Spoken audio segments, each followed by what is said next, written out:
और अब चलिए आगे बढ़ते हुए एक और बड़ी खबर आपको बताएंगे। चुनाव आयोग का 2 दिवसीय हरियाणा दौरा है। विधानसभा चुनाव की तैयारियों को देखने के लिए टीम जाएगी, क्योंकि अब चुनाव बहुत नजदीक है और ऐसे में लगातार जिन जिन प्रदेशों में चुनाव है वहां ये टीम जा रही है।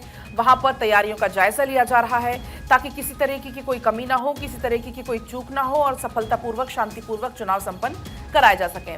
और ऐसे में चुनाव आयोग अब 2 दिवसीय हरियाणा के दौरे पर रहेगी। इस दौरान वहां पर बैठकों का दौर देखने को मिलेगा। चुनाव को लेकर जितनी भी तैयारी है उस पर चर्चा इस दौरान की जानी है। हरियाणा में क्योंकि विधानसभा चुनाव होने हैं और इसको लेकर 2 दिवसीय हरियाणा का दौरा चुनाव आयोग की टीम जो करने जा रही है। इसके पहले आपको याद होगा जम्मू कश्मीर में ये टीम पहुंची थी, वहां पर सुरक्षा के लिहाज से तमाम मुद्दों पर बातचीत हुई और अब हरियाणा का ये दौरा 2 दिवसीय चुनाव आयोग का रहने वाला है। इस दौरान बैठकों का दौर देखने को मिलेगा। तमाम जितने भी अधिकारी हैं, अफसर हैं, उनके साथ बैठक करते हुए चुनाव आयोग की टीम नजर आएगी।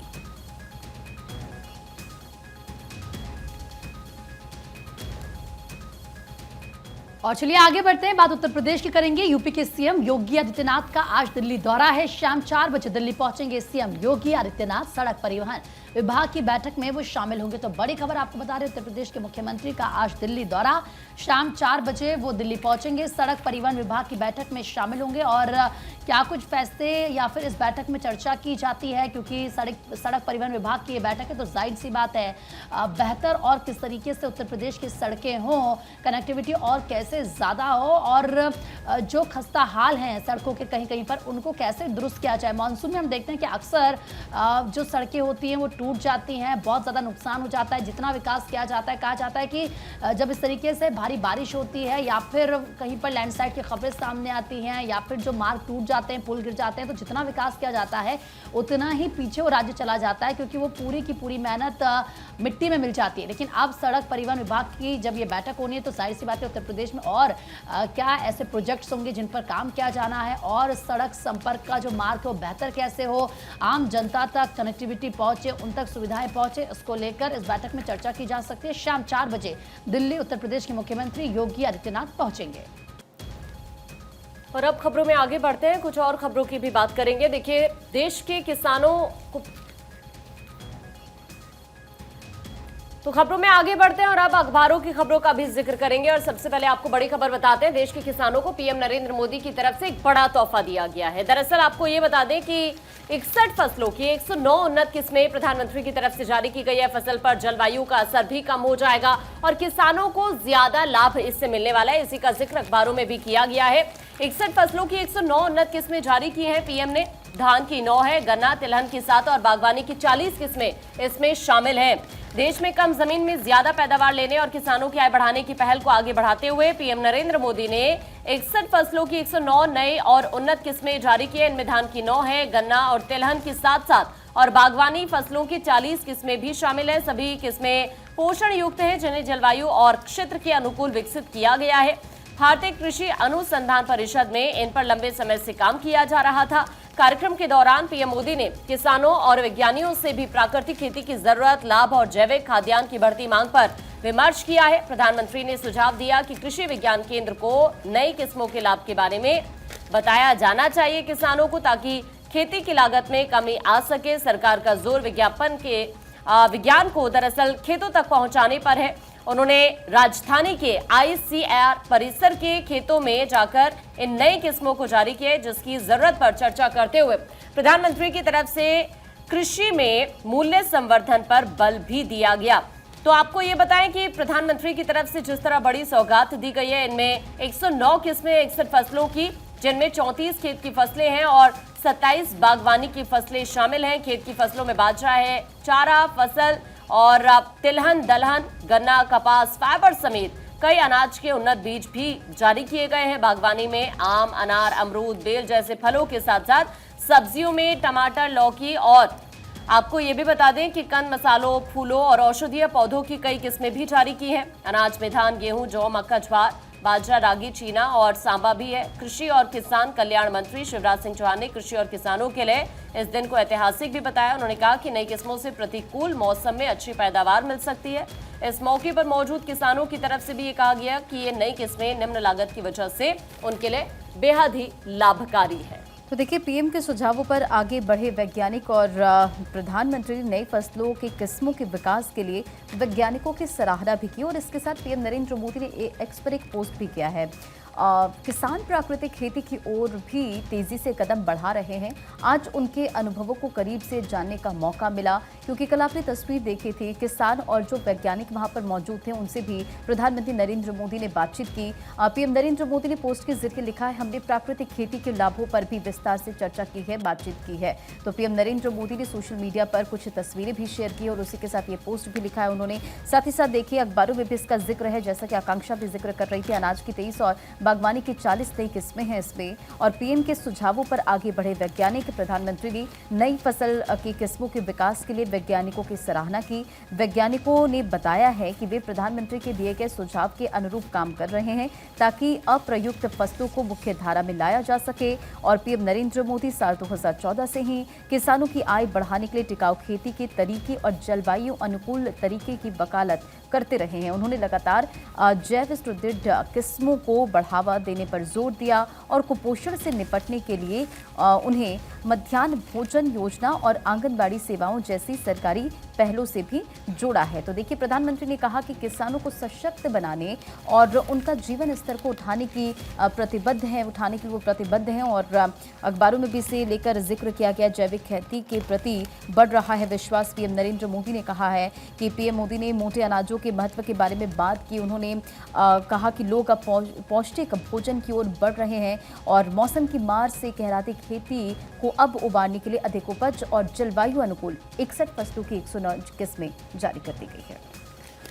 चलिए, और अब आगे बढ़ते हुए बात होगी उत्तर प्रदेश के इंटरनेशनल ट्रेड शो की, जिसकी तैयारी को लेकर उत्तर प्रदेश के सीएम योगी आदित्यनाथ ने अहम बैठक की।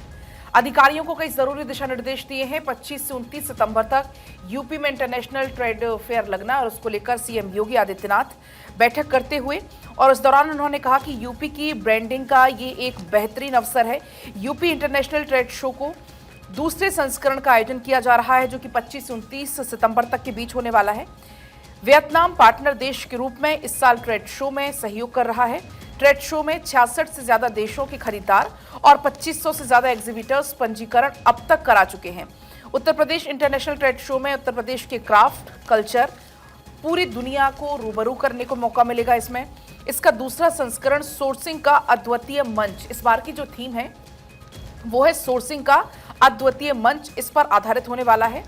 इस ट्रेड शो में बड़े उद्योग, आईटी कंपनी, इसके अलावा एमएसएमई, स्टार्टअप्स, शिक्षा, कृषि, स्वास्थ्य, पर्यटन, संस्कृति, ऊर्जा, इसके अलावा ओडीओपी जैसे तमाम जो सेक्टर है उनके उद्यमी ये आने वाले हैं। उनके लिए एक वैश्विक मंच उपलब्ध कराना इसका एक प्रमुख उद्देश्य है और उसे भव्य रूप में सामने लाने में किसी भी तरीके से कोई भी कमी नहीं की जाएगी।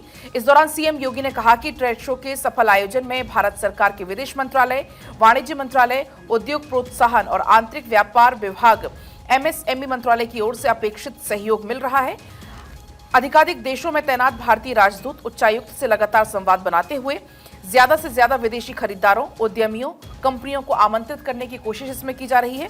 ये मल्टी सेक्टोरल ट्रेड शो हमारे स्थानीय उद्यमियों, उत्पाद और शिल्प को वैश्विक बाजार उपलब्ध कराने में एक बड़ा सहायक बनने जा रहा है और वियतनाम इसका पार्टनर देश होगा। साथ ही सीएम योगी ये भी कहते हुए नजर आए कि वियतनाम पार्टनर देश के रूप में सहयोग कर रहा है। ट्रेड शो में वियतनाम का प्रतिनिधिमंडल उपस्थित होगा।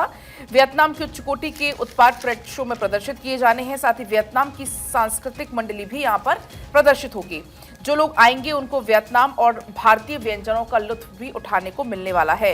विभिन्न राज्यों में रोड शो भी आयोजित इसको लेकर किए जा सकते हैं प्रचार प्रसार के लिए। तो कुल मिलाकर जितना ज्यादा भव्य हो सकता है उतना ज्यादा भव्य बनाने की कोशिश इस वक्त यूपी सरकार कर रही है।